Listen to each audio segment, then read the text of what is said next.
Balik lagi di Rarasaning Podcast. Kali ini kita berada di daerah Seturan, di masih ini ya, Sleman ya, di kafenya namanya Hippo Cafe, kafe baru di Seturan di depannya KPN.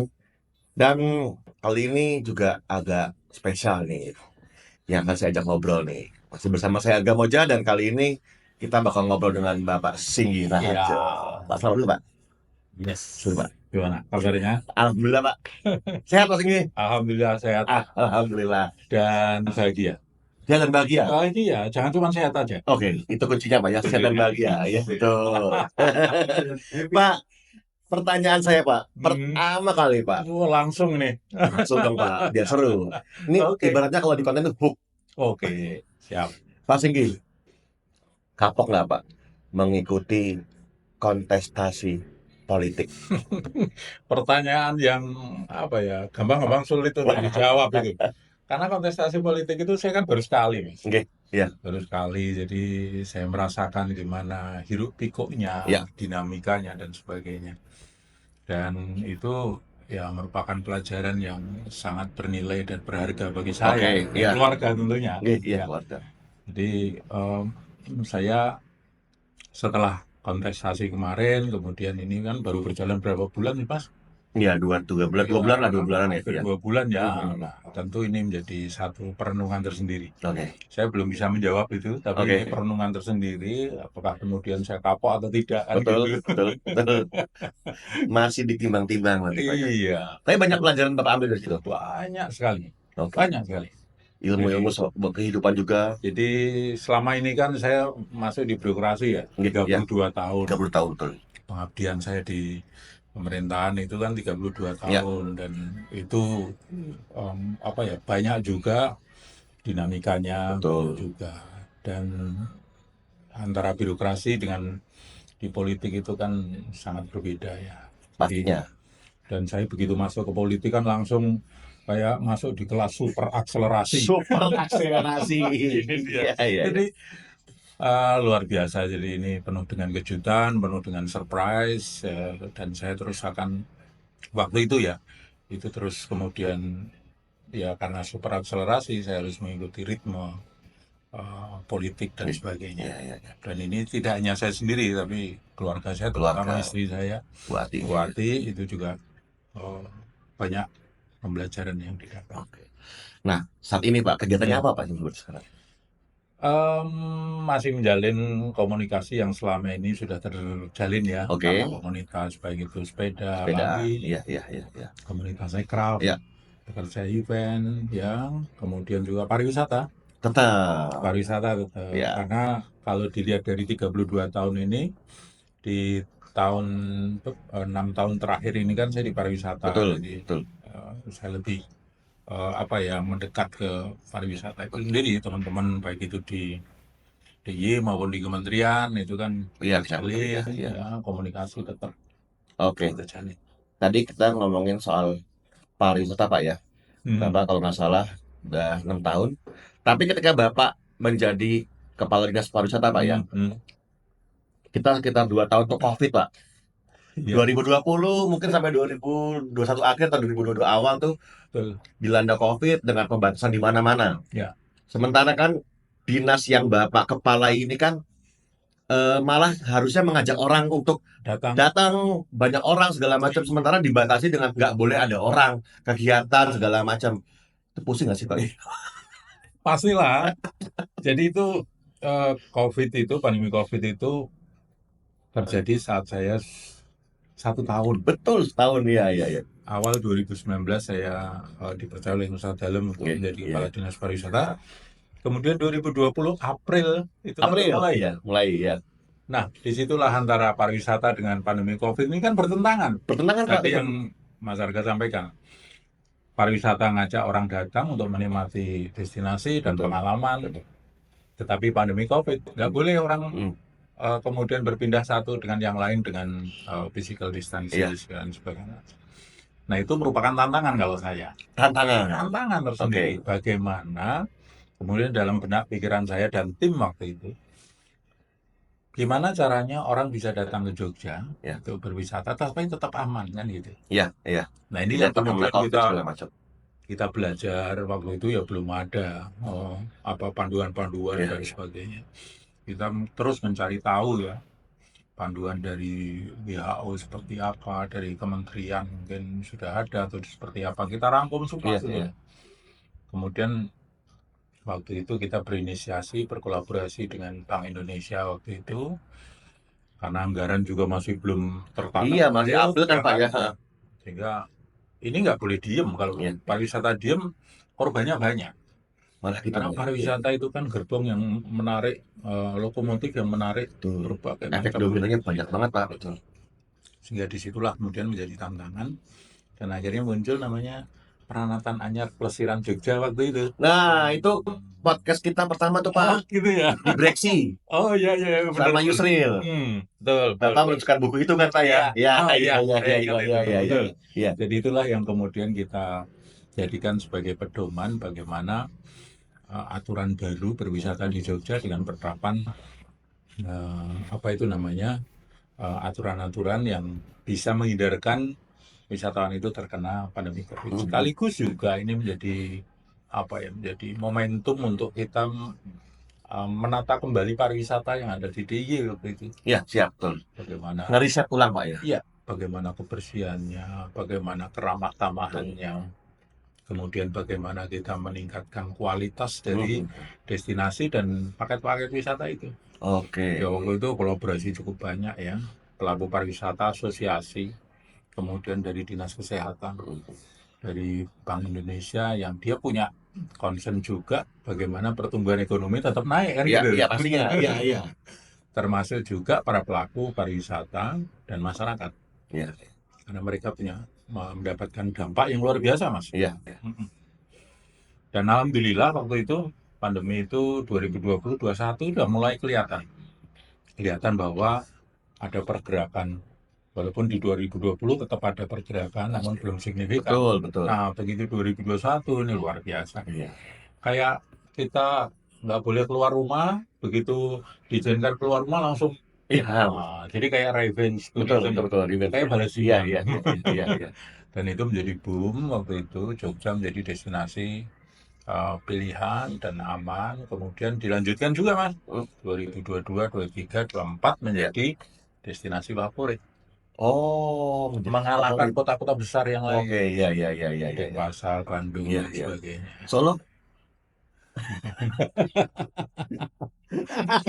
Iya, iya. Yang saya sebutkan 3. Iya. Denpasar, kemudian Bandung. Betul. Lewat semuanya, dan itu 3 tahun berturut-turut. Tapi di 2021 itu Jogja sudah menjadi pilihan. Oke, karena waktu itu juga Bapak meluncurkan melalui Dinas Pariwisata Keroncong Plesiran, Pak. Nah, Keroncong Dengan Plesiran, betul. social distancingnya, segala macam, ramai tuh Pak ya? Ya, itu menjadi event percontohan di masa pandemi. Iya, betul. Dan itu mungkin ya penyelenggara event yang berani menyelenggarakan event pandemi betul, itu. Pak. Iya. Dan kita betul-betul kawal betul ya, sesuai dengan peranatan anyar itu tadi. Iya. Vaksin dan sebagainya itu menjadi bagian. Nah, ada satu momentum juga waktu itu, selain peranatan anyar kita juga luncurkan Visiting Jogja aplikasi. Aplikasi Visiting Jogja, betul. Iya. Kan juga menjadi momentum pada saat pandemi kita meluncurkan itu supaya terdata semua. Iya, siapa yang datang. Jadi wisatawan yang datang harus reservasi dulu. Iya. Sehingga terdaftar Betul. sudah vaksin atau belum dan sebagainya, semuanya terdaftar. Terkoneksi juga tuh Pak ya? Terkoneksi juga dengan destinasi. Betul. Oke. Kalau nggak salah, Tulus tuh Pak, dengan tamunya tuh Pak. Yang dulunya kan Pak Tulus. Terus Pak, ini tahun 2023 Pak. Bapak akhirnya dipercaya sama Gubernur ini, Ngaso Dalem ini sebagai PJ Wali Kota Jogja. Iya. Gimana tuh Pak? Pengalaman apa yang bisa Bapak ambil selama setahun menjabat sebagai PJ Wali Kota Pak? Ya, kepercayaan Ngaso Dalem itu sungguh di luar dugaan. Artinya kemudian saya melamarnya waktu itu jadi sekda gitu. Iya, saya ikut iya. Di sekda dan sudah masuk di 3 besar, dan ya kalau di dawuh Ngaso Dalem sedika dawuh kan gitu. Iya. Dan waktu itu saya sampaikan ke beliau akan melaksanakan tugas sebaik mungkin. Iya, iya, Dan ini menjadi satu capaian paling tinggi iya, di 32 tahun saya mengabdi. betul. Ya, Oh, paling iya, tinggi. Iya, iya, iya. iya, Mengepalai Pak ya daerah. mengepalai satu daerah dan itu kota Yogyakarta yang notabene semua orang apa ya memperhatikan apa ya fokus di kota Yogyakarta. Padahal kan kecil Pak, cuma Kecil. 1% kan Pak dia Pak. 1% dari luasan DIY. Heeh. Penduduknya 375 Nah, ribu. iya, iya. Tapi ibarat ada jarum jatuh aja sak Indonesia. Nasional Pak, betul betulnya Pak. Iya. Nah, itu menjadi tantangan tersendiri bagi Iya, saya. iya, iya. Background atau basic saya lama di pariwisata itu sesuai sebetulnya. Iya, iya. Pariwisata itu kan ekosistem ya. Betul. Ekosistem yang menggabungkan dari berbagai macam elemen-elemen Iya. itu sendiri, baik birokrasi maupun swasta dan sebagainya. Iya. Nah, di kota Yogyakarta saya kira dengan saya menjadi PJ Wali Kota itu kita implementasikan aman seperti iya, yang di iya, pariwisata. iya, iya. Artinya kotanya ya harus bersih, Iya. kotanya harus ramah, kotanya harus kemudian produknya harus Iya, baik, iya. jasanya juga harus tersedia dengan baik, Layanannya. pelayanannya, ekonominya juga Iya, harus iya, meningkat. Itu yang menjadi tantangan saya dan memang selama 1 tahun ya menurut saya waktu yang bisa dikatakan lama, bisa dikatakan singkat. Betul, betul, betul, betul. Tergantung dari sudut pandang mana kita Iya. melihatnya Iya, kan. betul Pak. Ya, dan selama 1 tahun itu di pertengahan itu juga ada Nah, tantangan yang paling besar. betul itu Apa dia. Wah, Betul, sampai itu dan dengan keputusan pemerintah DIY menutup PPA maka itu tantangan yang luar biasa karena kota saya kira belum siap. Yang paling belum siap sebenarnya untuk bisa mengolah sendiri karena lahannya cukup sempit, sudah padat penduduk. iya, iya. Tapi bagi saya itu menjadi tantangan. Tantangan lagi betul. Bagaimana kita bisa mengolah sampah di kota Yogyakarta dengan menggunakan resources yang ada. Alhamdulillah kemarin dengan satu gerakan untuk merevitalisasi TPS 3R Nitian yang existing dengan 5 ton kita tingkatkan menjadi sekitar 30-40 ton per day. Oke.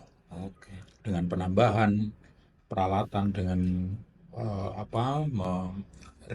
layout lagi ya. Bahkan terakhir itu bisa sampai ke 50 ton. Wah. Ya. Lumayan lah ya istilahnya. Ya lumayan. Artinya kemudian dan itu belum selesai karena memang volume sampah yang ada di kota per hari itu 200. hampir 300 sampah. Hampir 300. Sehingga kita harus mencari lahan lagi dan berhasil juga di Kranon dengan 40-an ton. Kemudian di Karangmiri berikutnya itu dengan skala kecil juga karena tempatnya juga kecil. Iya. Nah itu selama di kota memang lebih banyak fokusnya di sampah. Tapi bukan berarti hanya membersihkan parkir liar, terus kemudian mempercantik kota dengan city branding yang ada di kota baru. Ya itu kan bisa membuat wisatawan dan masyarakat itu merasakan ini baru Imlek, ini tahun baru, ini Natal, ini Lebaran. Ada hiasan-hiasannya Pak ya. Iya betul. Jadi itu yang saya lakukan. Selain juga banyak yang kita lakukan termasuk ke masyarakat. Sapa masyarakat itu sangat penting ya. Dengan cara saya bersepeda. Hampir tiap hari Bapak ya. Sabtu Minggu ya rata leren. Enggak tahu Pak. Apa ya saking cintanya terhadap kota. Karena saya juga penduduk kota kan. Jadi itulah yang kemudian mendasari atau memberikan semangat saya untuk bisa melaksanakan tugas sebaik mungkin gitu. Seperti apa yang saya sampaikan dengan saudara. Oke. Tapi gini Pak, Bapak menjadi kepala dinas pariwisata setahun COVID. Ya. Menjadi PJ Wali Kota 6 bulan sampah. Ya. Bapak sering nggak sih Pak ngerasa saya ini selalu berada di timing yang salah itu Pak?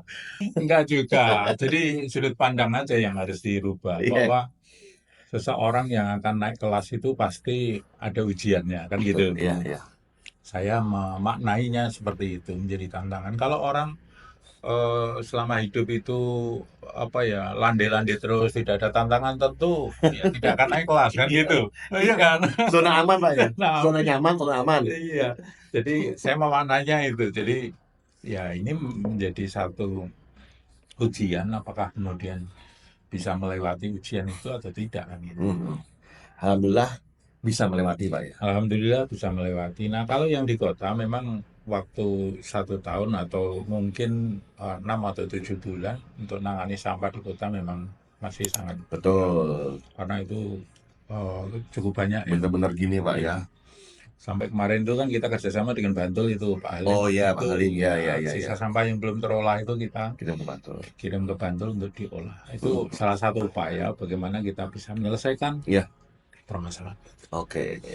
Nah, Bapak ini terkenal sebagai kepala atau sebagai ASN Pak ya, Mhm. yang hobi memposting kegiatannya di media sosial Pak, setiap hari, every day Pak.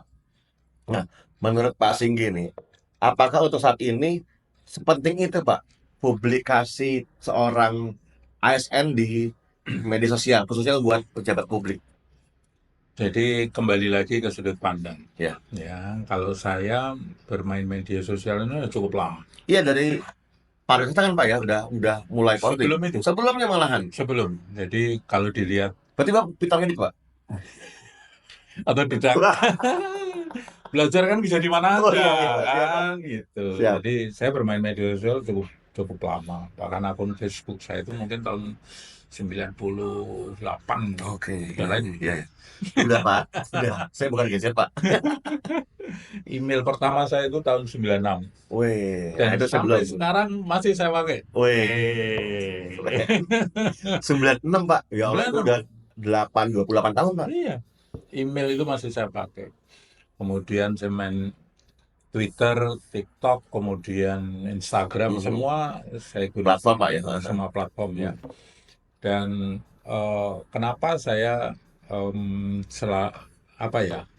sering dan selalu gitu ya untuk memposting itu adalah sebuah media komunikasi saya Oke. dengan stakeholder, siapapun stakeholdernya. Iya. Bisa masyarakat umum, bisa kemudian kolega, mungkin juga instansi terkait.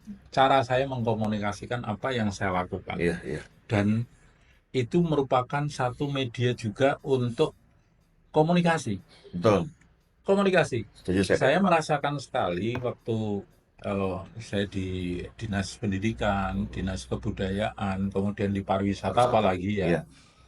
Kemudian di kota waktu itu banyak masyarakat yang kemudian menggunakan itu untuk komunikasi dengan saya. Oke. Komunikasi itu bisa macam-macam ya. Entah Ngeluh. selo, tanya kabar Iya. tentang pertanyaan, mungkin kalau di pariwisata destinasi, rekomendasi dan sebagainya. Ngeluh, curhat, Iya, iya. curcol, dan sebagainya. Dan paling efektif waktu di kota itu menjadi satu komunikasi antara warga dengan kepala daerah. Iya, iya, iya.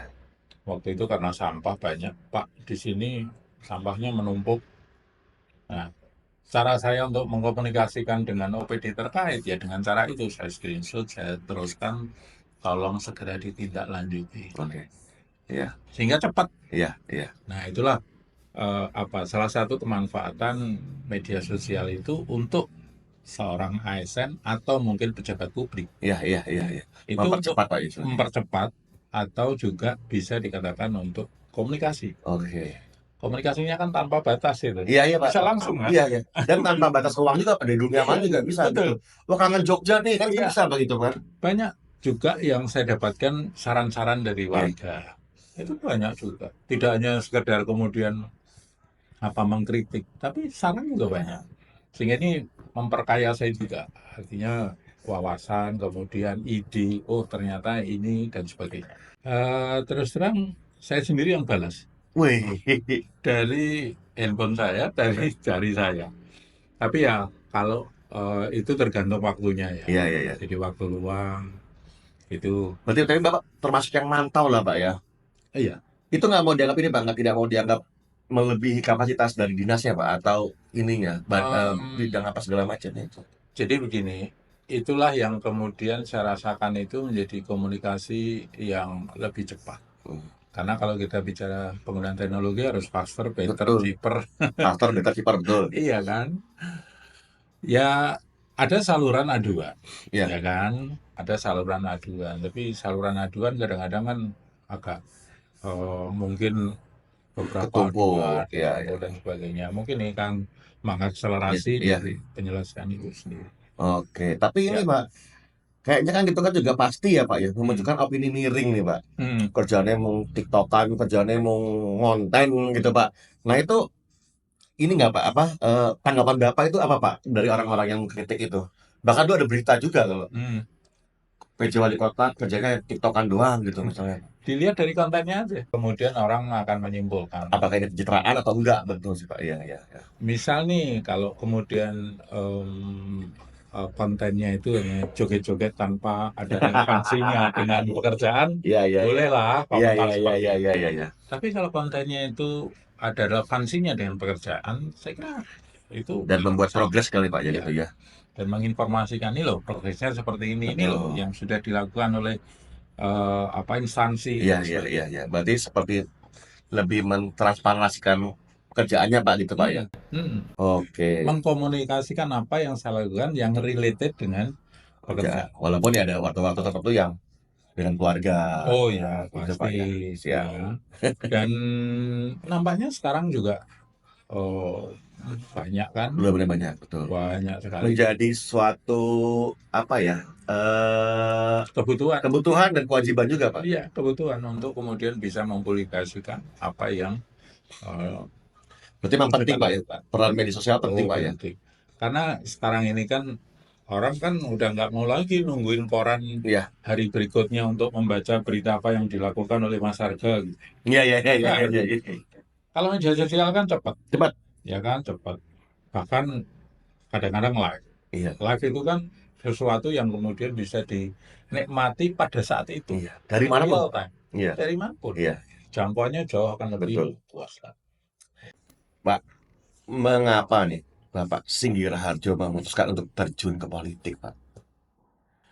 Jawabannya simpel sebetulnya Mas. Gimana? Melanjutkan pengabdian. Wah, oke. Siap. 32 tahun itu mungkin waktu yang lama ya. Lama Pak tentunya.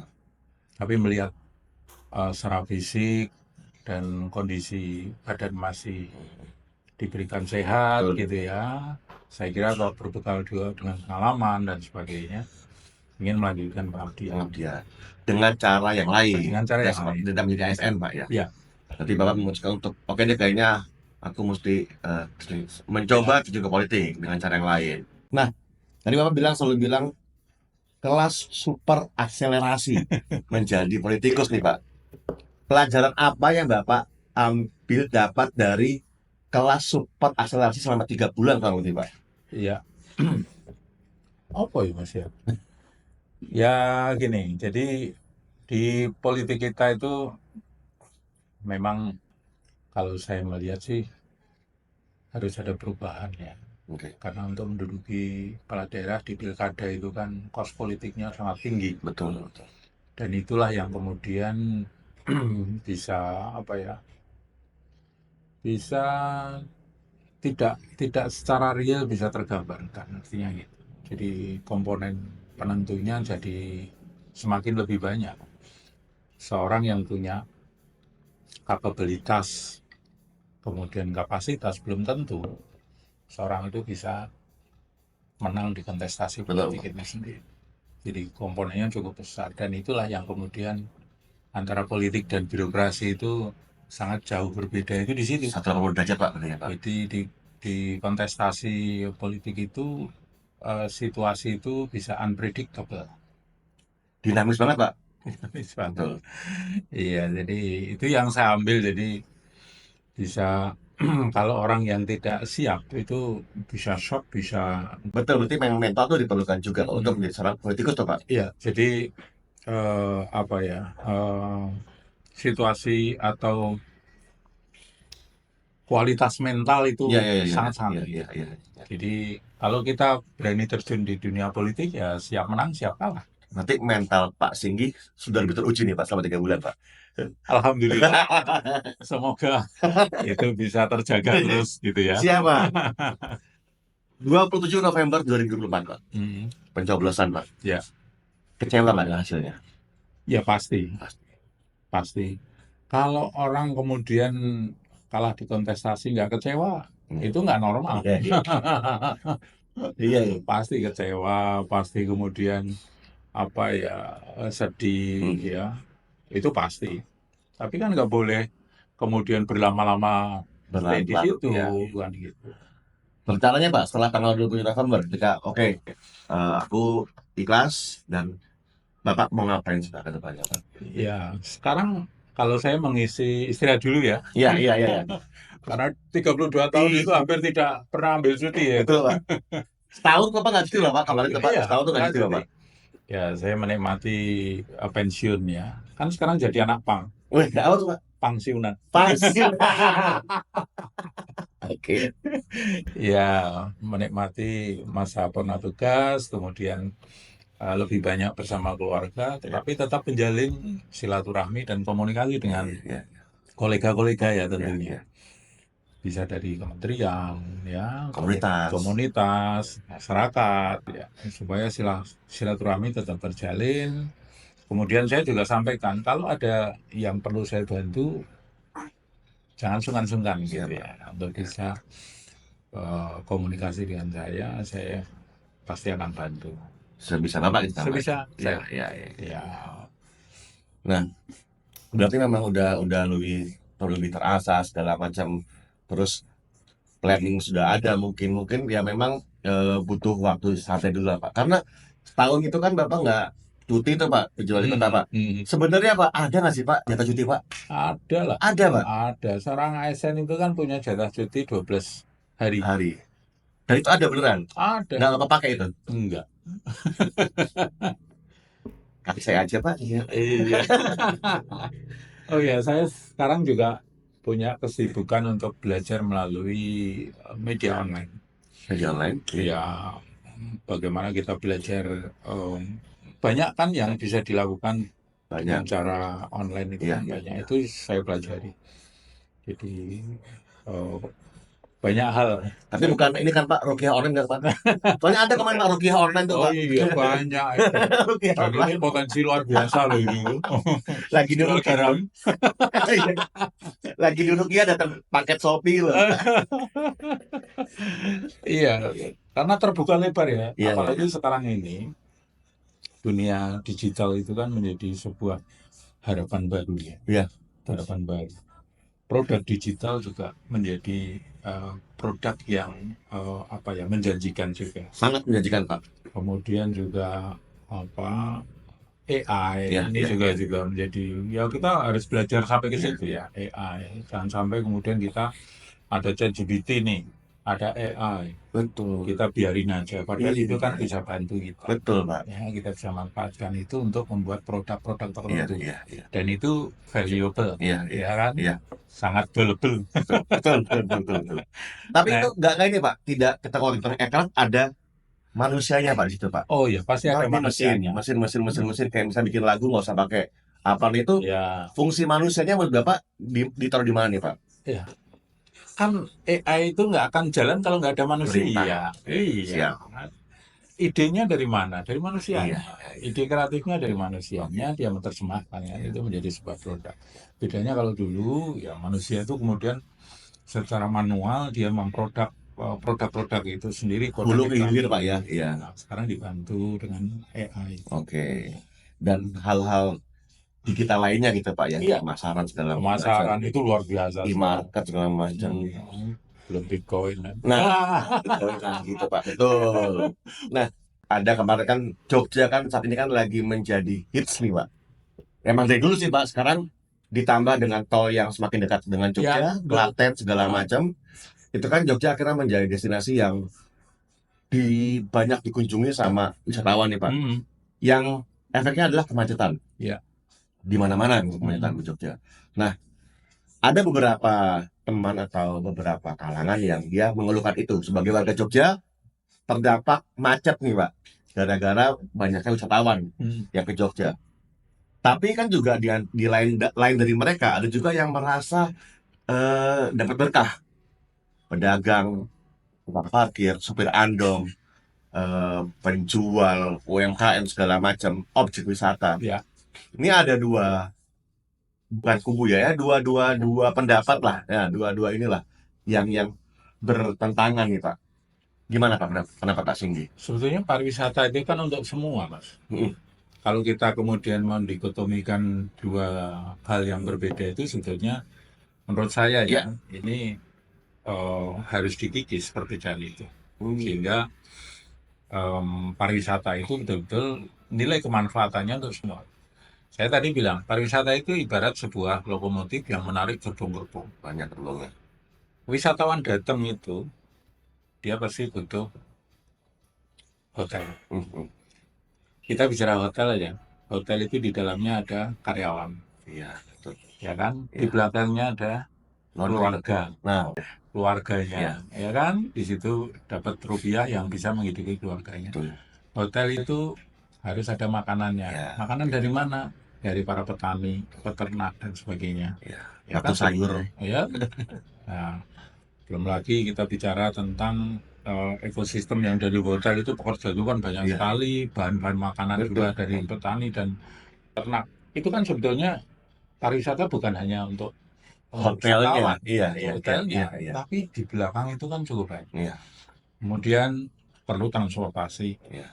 Transportasi itu kan juga pasti di situ ada sopirnya, ada keluarganya di Iya, situ. iya. Jadi pariwisata kan bisa menghidupi semuanya. Banyak. Sehingga kalau hotel menerima uang dari wisatawan, pajak hotelnya akan masuk ke PAD. Betul. PAD untuk pembangunan. Iya.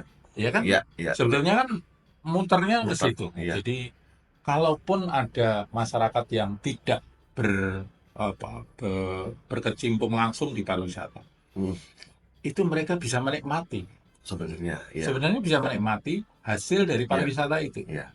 Bayangkan kalau kemudian pariwisata Jogja sepi seperti pandemi, Jangan Pak. semuanya kan Iya, kolek, iya. ya kan? Yang merasakan dampak negatifnya akan semakin banyak. Nah justru kalau kemudian masyarakat kita, masyarakat Jogja yang kemudian tidak berkecimpung langsung di pariwisata, Iya. ya kita dukung pariwisata. Atau kita menjadi tuan rumah yang baik. Oke. Apa yang menjadi kebutuhan wisatawan kita sediakan, Iya, iya, iya. ya kan? Iya, betul. Apa? Oleh-oleh. Oh, macam oleh-oleh kok mie bakpia tok. Kita bikin varian baru. Jadi, Iya. supaya kemudian pariwisata itu bagus, wisatawan nyaman, kita bersihkan ya destinasi, tidak hanya destinasi, jalan, kampung dan sebagainya. Dan saling mengingatkan juga Pak ya. Iya, saling mengingatkan. Jadi kalau kemacetan itu ini yang harus ditata. Nah, tadi kembali ke kemacetan harus ditata. Jadi memang dulu ada roadmap-nya, park and ride, transit system. Iya. Waktu itu sudah banyak dibicarakan. Dan kesadaran masyarakat untuk tidak parkir sembarangan, Iya. saya kira ini menjadi penting. Iya. Harusnya akan semakin lebih Iya. lancar. Pengemudi becak juga seperti itu. Ya, dengan hospitality, keramah tamahan, ya cuma malah nutuk. Nah, itu dia Pak. Tuh. Ya, tukang Iya, parkir juga seperti itu. Jadi menjadi tuan rumah yang baik itu dari masing-masing ekosistem itu Iya, sendiri. Pribadi per pribadi itu bisa lakukan. Betul. Salah satu contoh kecil aja, tukang becak, pengemudi becak, nganter tamu. Ya sudah, nganternya kemana, turuti. Iya. Dengan ramah tamah, ya kan? Nggak usah nutup, harus bayar sekian. Iya, Kalau tuku nanti dituturunkan di sini, jangan. Wisatawan akan merasa nyaman di Iya. dari mulut ke mulut, dia wah enak. Bahkan dulu ada tukang becak terkenal sampai ke luar negeri Pak. Ya. Harifan Jogja. Dia Ya. tukang becak bisa bahasa Inggris dan Oh ya. dicari di Facebook sama orang luar negeri. Saya mau naik becak dengan Pak Deari gitu kan. Itu kan bisa menjadi sebuah contohan juga Pak. Tukang becak loh kita ngomongnya. Hal yang kecil dari seorang pengemudi becak Iya, itu iya. bisa menjadikan pariwisata itu menjadi Mendunia Pak ya. tukang parkir. Iya. Sampai sekarang masih banyak keluhan. Ya sudah, tarifnya berapa ya itu. Saya kira ini hal yang kecil tetapi itu berdampak besar. Betul. Ya Setuju kan? Pak. Iya, iya. Hal yang kecil berdampak besar. Nah itu sehingga masyarakat Jogja saya berharap sih ya termasuk saya juga itu menjadi tuan rumah yang baik dan menjaga pariwisata Jogja supaya tetap menjadi destinasi favorit Oke. bagi wisatawan baik domestik maupun mancanegara. Siap, betul Pak. Betul banget Pak. Ya. Karena memang Jogja kota pariwisata. Iya, Ya, destinasi. jasa Nah, pariwisata itu. apalagi kalau ntar tolnya udah sampai ke Prambanan, ke Jogja itu kan makin banyak lagi Pak, Iya. banyak di sini. Semoga nanti pemerintah baik provinsi maupun kota kabupaten Aware Pak soal ini.